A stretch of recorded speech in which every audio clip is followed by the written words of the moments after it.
Hello, Cancer, and welcome to your September 2023 tarot card reading. Welcome back to the channel, everyone. Thank you all so much for being here. For those of you who are new, my name is Jane. So these tarot card readings you can watch for either your sun, moon, or rising sign, depending on whichever resonates with you the most. If you are here for love specifically, you are also welcome to check out your Venus sign as well. All right, so let's go ahead and jump right into it. Hello, Cancer, and welcome to your September tarot card reading. So let's go ahead here and take a look, getting started with a card from my intuitive deck just to get this channel open. All right, Cancer. Kind of feeling like, I don't know why the number 3 is coming in really strong for me right now. Maybe there are 3 projects or 3 people, or there's 3 of something, where all 3 of these things seem to be coming together or coming to a head or coming to a point of solution of some kind. And I think once you hit that point, when it kind of feels like it's like no longer is it 3 different things, no longer is it separate, but you actually can do all of it, or it can simplify into something easier, or it streamlines or something along those lines. Once you hit that point, there's going to be a lot of progress really fast. Now that might be over the course of the next several months. It might not only be September. But there does seem to be something really exciting in terms of acceleration, in terms of transcending, meaning like transcending a current state of being. I don't know why I feel like these 3 things, or these 3 points of focus, or these 3 areas, they seem to be kind of slowing everything down, or you're not able to really give all the time and energy and attention to something because of these 3 other things. Or you can't just only focus on one because these other 2 are too distracting or require too much, or whatever the case is. So once you hit this point, I think you're going to feel a massive feeling of relief, especially when you start seeing really big results. And I don't know, I think generally speaking, that's just a pretty positive place to be. Even though maybe throughout September, it'll still feel chaotic, spread out, compartmentalized, maybe even spread a little too thin, but I feel like you're coming to a point of unity in your life where things really will start to feel more cohesive, which is always a good place to be.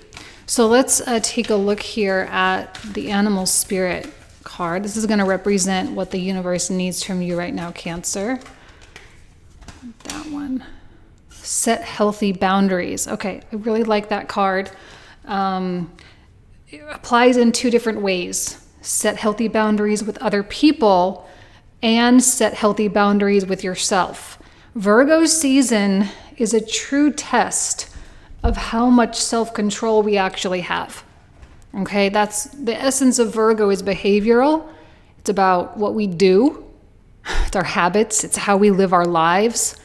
And it's a huge part of our life. Actually, Virgo is a really, really prominent archetype in our life, whether you have planets in there or not. When you set boundaries with yourself, it's usually a lot easier to set boundaries with other people. Because if you let yourself get away with things, if you let yourself get a little sloppy, I'm not saying you have to stay perfectly buttoned up all day, every day, and it all has to be perfect all the time. But if you get a little sloppy, or you get a little lazy, or you lie to yourself, it's going to be a lot easier to kind of let other people violate those boundaries too. So the strength that you exhibit with yourself is likely going to manifest in the strength that you exhibit with others.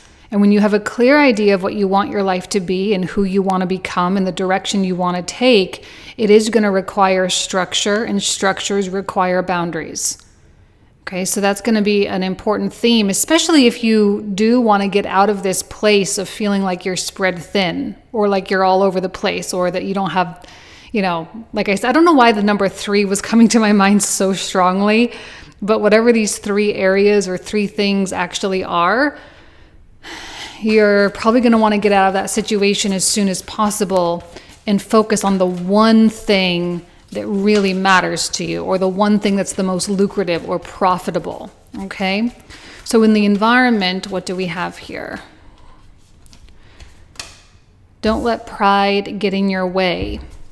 So we do require humility during this time.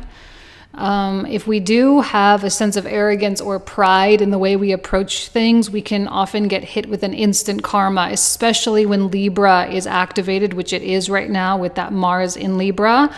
And later on, the sun will come into Libra too. Libra, I know it's technically, this is like Virgo season for the first part of September, but we do want to put a strong emphasis on Libra as well, just simply because we have the eclipses coming up next month on the 14th, and then again on the 28th with the full moon in Aries. Okay, so we just have a pretty big adjustment period going on in our life right now, and being humble and kind of keeping our nose in our own business, set those healthy boundaries.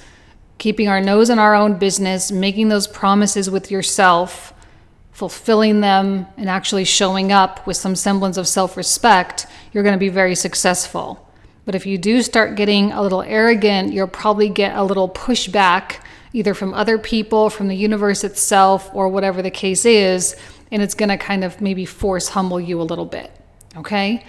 Let's go ahead and pull out the 9-card block, see what comes through.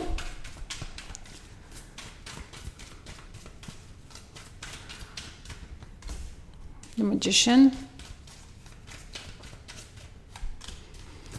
6 of Cups, and an Ace of Swords. Well, I really like the 6 of Cups. Now it's been coming out a lot this month, and I'm going to say something that may or may not resonate with you, and if it doesn't, that's fine, you can disregard. It's just something that's been hitting me really, really hard, and I think it has to do with the Mercury retrograde, because the last time I said this was during the Mercury retrograde in Taurus earlier this year. And now it's retrograde again in Virgo. We've got Jupiter retrograde in Taurus going on right now. So we kind of have the Taurus-Virgo connection there, okay? And the thing that I said earlier this year when the 6 of Cups was coming out was that some people are going to be having a resurgence or a revival or a resurrection, I guess we could say, of something from a long, long time ago, like a desire, a craving. It's kind of like when you were a kid and you wanted to be a singer or an artist or a writer or a fireman or whatever the case was. Those types of feelings, those types of desires are starting to creep back in, that kind of childlike who we wanted to be as a child. And I'm not saying y'all are going to be quitting your jobs or anything, but I do think many people are going to start engaging with these more playful activities. This also has a lot to do with Venus in Leo, by the way. We just had that Venus retrograde in Leo. We were just in Leo season last month. So, there's still a lot of that going on too. But it really is that inner child wanting to come out and do the things that it wants to do without really a lot of concern of like, oh, I got to pay my bills type of thing. And I actually feel that this is going to be a really healthy outlet, and it might actually change the course of your life if you actually engage with it. Some people are going to push that away, or they're not going to be feeling it, and that's totally fine. If you push it away though, like if you do feel like you're getting back to your roots with something, or there is something reminiscent of something you loved to do way back when, or something that mattered to you or meant to you way back when, if you have that resurgence or resurfacing and you don't engage with it, I think it's going to come along with a little bit like a twinge of sadness. Because when the Magician comes through, it's a potential. The universe is kind of giving you a potential, and usually the Magician happens when we desire to manifest something. And this may be a pathway to manifesting the things that we are asking for, but we may not recognize it as a pathway because maybe it requires a lot. Maybe it requires a kind of going back to the beginning. Maybe it requires a lot of relearning of something. I'm not really quite sure what it's going to require for you, but it probably will not feel so logical in terms of this is how you're going to get to where you want to be. I'm sorry, I have to change tracks just really quick because I was looking at, I was thinking of the 3 different things. And I feel like those 3 different things, because when I say that, what I'm looking at are these 3 lines right here. And they're all pointing to this little teeny tiny triangle right in the center. So it's like all 3 of these things are kind of leading to this one thing. And I'm wondering if the 6 of Cups isn't the one thing. And the one thing is what's going to lead to that transcendental, kind of transcending current circumstances type of deal. I'm feeling a lot of magic. I mean, we literally have a magician here. So magic is not completely off the table. I feel magic and I feel miracles. And you may not be able to logically connect whatever this is to what you have going on in your life, because you may have normal things going on in your life. You have a job, you have projects within that job, you have people to take care of, maybe you have children, maybe you have a romantic partner, you've got friends, you have commitments within the community, right? You have a life. And yet this, I think, is requiring you to kind of erase a part of what you think your life is or what you think it's supposed to look like for the sake of the ultimate manifestations. And in your mind's eye, Ace of Swords, I think you recognize this to be true or fact. I think you recognize this to be viable. But in your logical, rational mind, you may struggle a lot with wrapping your head around, why the heck is this showing up in my life? Why am I now all of a sudden feeling a desire to do this playful, childlike thing? Right? So let's see what else comes out. Let's keep this story going. What else does Cancer need to know for September?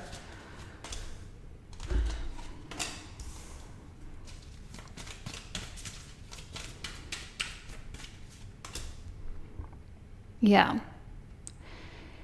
Why the six of Cups causing a lot of stress with that 9 of Swords? Because I don't know, it feels a little like extra. It feels like it's something extra. It feels like this is something that really is not important. It is really not a priority. There is absolutely no need for you to worry about it or think about it. It has nothing to do with your livelihood, nothing to do with how you're paying your bills. It has nothing to do with anything. And yet here it is, the very top center of this reading. And next to the Magician, which can be a really powerful form of desire. Now, it is just a potential. Many people will walk away from this and just keep living their life. And you may be one of them, and I don't see that there's anything wrong with that. The only thing is that in your heart of hearts, there may still be a longing for what life maybe could have been with that. For some reason, I'm feeling a lot of nostalgia, a lot of wondering. Maybe there's even a little bit of a wandering heart with that 6 of Cups too. And even with this 3 of Cups, I kind of feel, I have no idea why I'm feeling this. This is a very unique reading. I'm feeling all sorts of different types of things with these cards. This feels like you're trying to pretend like this doesn't exist. This is you living your life, going about doing what you do, happy-go-lucky, merry-go-round, whatever. It's like it's all good. And even we have 3 cups here, right? You've got your 3 projects going, whatever, 3 people. And it's like you can be so engrossed in this. And you can be so occupied. But I feel, because here he is in a bed, right? This person's literally in a bed. So in the late hours of the night or early hours of the morning, when you're thinking about your life, there's going to be that question of like, well, what if? What if I could do this? What if I could make that work? What if I really did choose a different path? What would be the consequences of that? And whether you realize it or not, I think you are emotionally distancing yourself from something. You're distancing yourself from a way of life, from even a lifestyle. You're distancing yourself from certain expectations, your vision, right? What happens when our vision changes, when what we see for our life evolves? The whole path is going to have to evolve. I feel like your path is really evolving here. This armadillo spirit, the set healthy boundaries, this actually might be a lot harder than I realized. It might be harder than I realized because it's like, which habits do you wish to establish? Which laws do you wish to abide by? Like your own personal laws of life, okay? Which rules and which structure and which, schedule and routine do you want to adhere to? Do you want to adhere to the schedule and the routine that applies to what you're already doing, to your busyness, to your, whatever? Or do you want to transition that to incorporate more of whatever the Six of Cups is? This seemingly magical and, like I say, really not a top priority. And I think that's the hardest part, is that it just genuinely is not that important. But it is. It's not, but it is. It seems to be kind of sneaking in a little bit. And you might be feeling quite detached from certain aspects of your life. And you know it too. That's the hard part, Ace of Swords. And you can convince yourself all day long to just keep everything going. And you might be successful in convincing yourself that, but maybe that's the pride. Sometimes I would love to say that this is the epitome of being disciplined and focused, and that this is the route, right? This right here, sticking to this is the route to like serious success. And if you genuinely now there's no judgment with what I'm about to say, okay? Because I do believe everyone is here on this earth for completely different reasons. And some people really are here to experience the more materialistic side of it, okay? If you're doing this for the money or to build something big, or if you have like a specific vision here and you genuinely feel that this is like a temptation, you're going to lock yourself into whatever it is you already have going on, and that's going to be the end of the story. That might take you to extraordinary heights, in your businesses, your jobs, your relationships, whatever. It might take you to extraordinary heights. But I feel that if you do that, there is a little bit of self-abandonment here.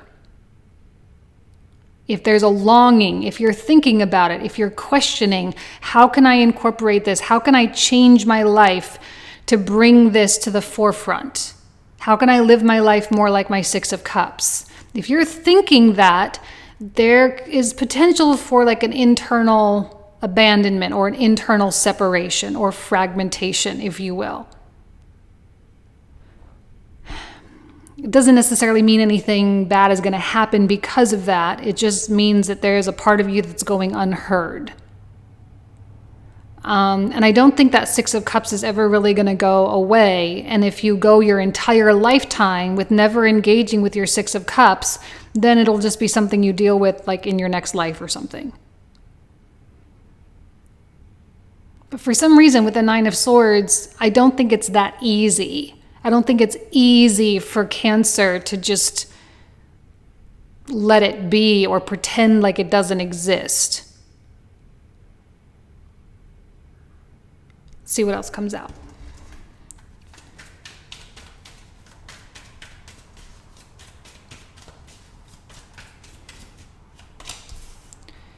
Eight of Wands,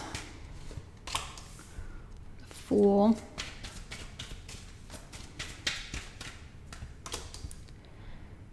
if you are contemplating making a big life change and it doesn't incorporate this, I don't know that you're going to experience the growth and the acceleration that you're expecting.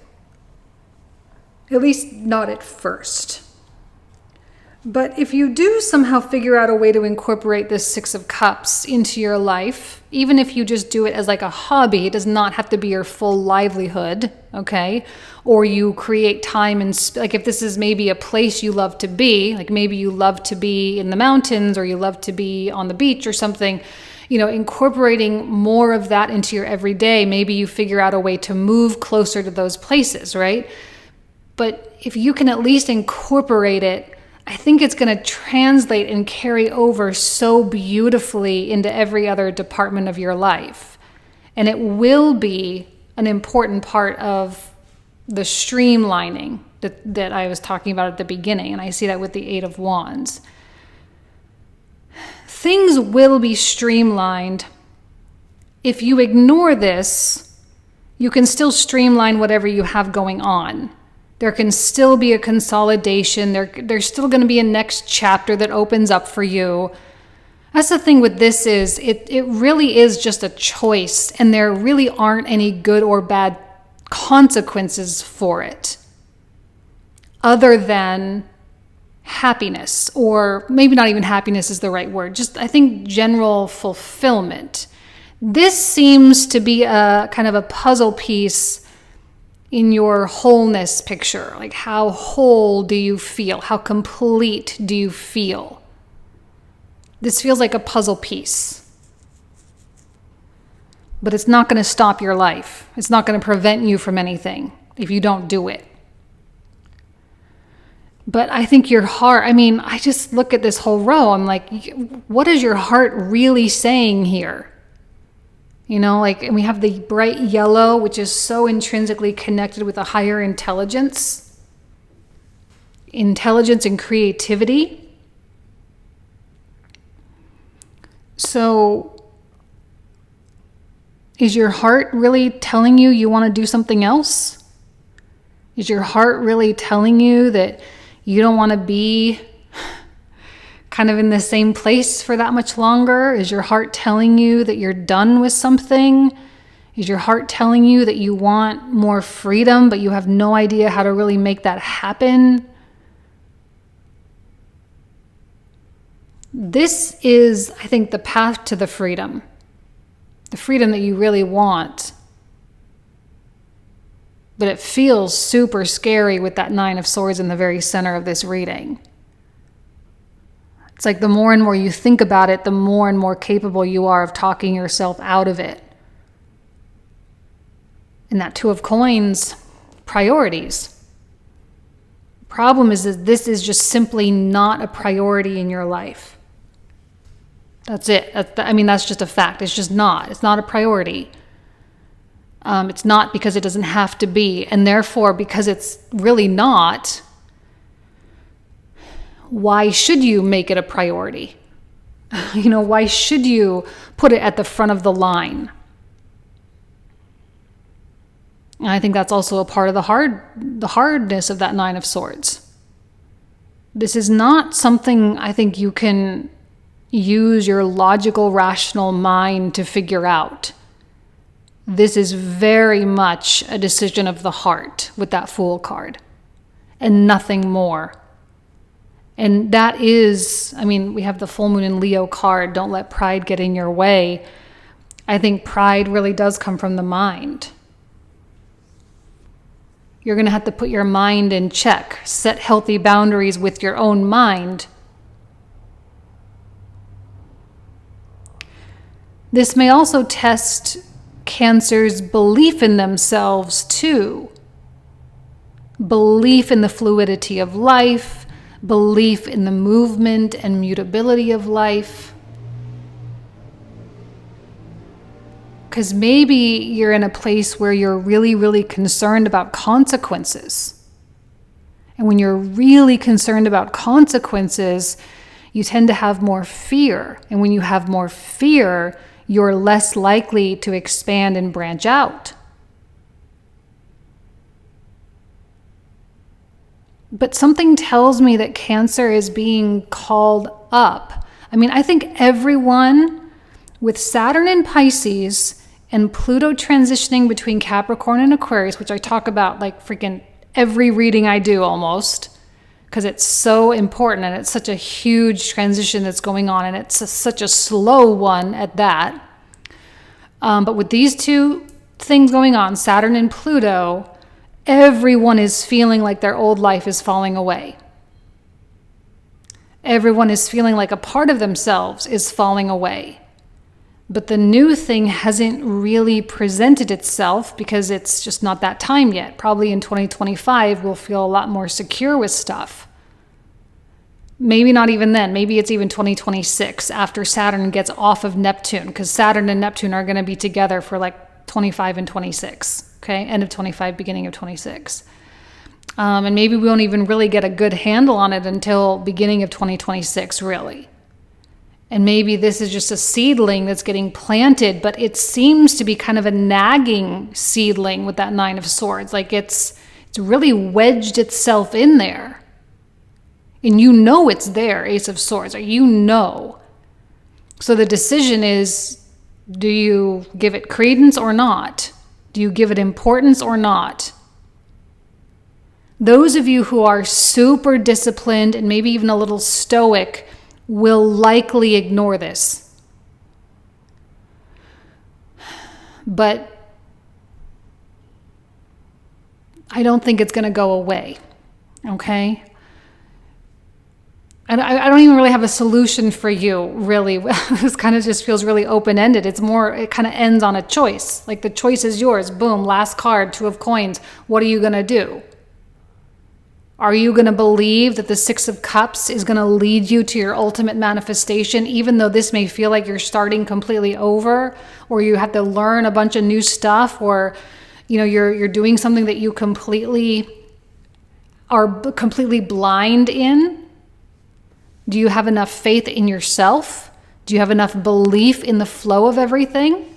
And it's one thing for people to say that, but even people can get locked in to even the flow. And sometimes the flow even gets a little like a point of our own stubbornness sometimes. This is really asking Cancer a hard question.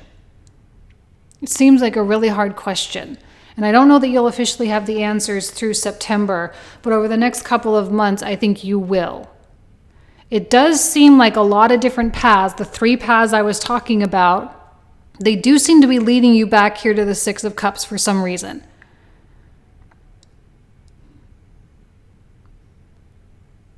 No clue why that card came out and hit so hard. No clue why. Let's see if we can get some more information with the clarifiers.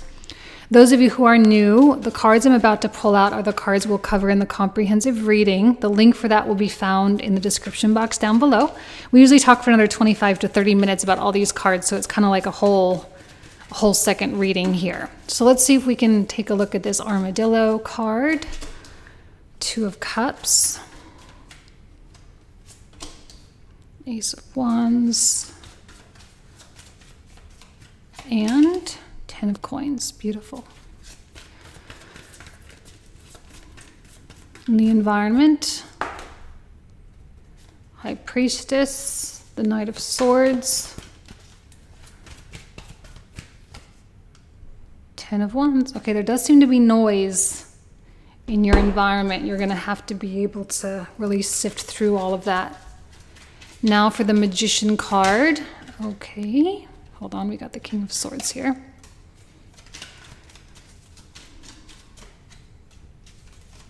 Four of Wands. Ooh, beautiful Chariot. Cancer card. 6 of Cups. Ace of Coins. 9 of Cups.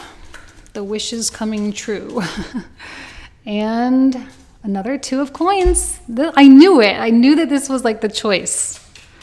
Ace of Swords. What else? Another 6 of Cups. Why am I not surprised? Judgment and the Sun. Okay, 10 of Cups. Eight of Swords. And the Cancer card, Queen of Cups. King of Cups. Strength. Love that we get strength for that Nine of Swords. And Two of Wands. Another Two of Cups.